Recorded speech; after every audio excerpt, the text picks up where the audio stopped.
I was really surprised when suddenly I was asked, or there was a press conference without even consulting me, calling for me, and it was actually a hastily arranged press conference. Then suddenly, binabanggit na doon na I'm not an investigator, I'm just a legal advisor, when in fact, sila naman ang gumawa nung designation na yun, legal advisor investigator.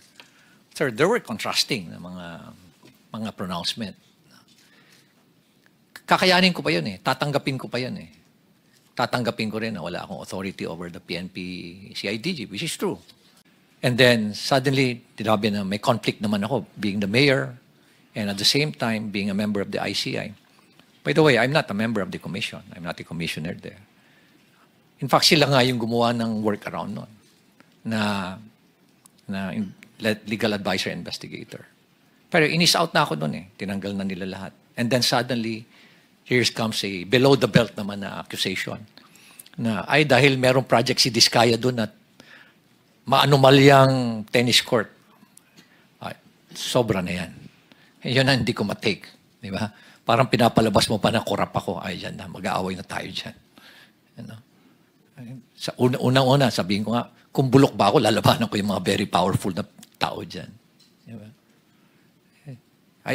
You have to make sure that you have the moral ascendancy bago mo labanan yung mga tao. Otherwise, masisira ka din.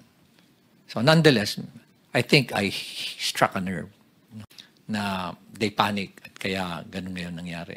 So I would like to end yung aking experience dyan sa ICI. But one thing that I can say is that there's no transparency. Tinago lahat. No.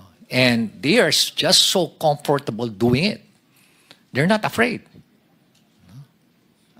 Imagine, hindi man lang nila naisip na paano ang taong bayan. Nakakainsulto pa. At ito nga, lately nga, sinabi pa na yung involved na congressman dyan, si Saldico, he did not abandon it. It was a sacrifice. My God! Nagdakaw ka ng bayan, kasi sasabihin mo, it was a sacrifice on your part. And it's not an abandonment.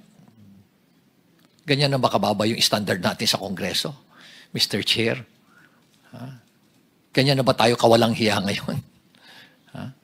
Manhid, di ba?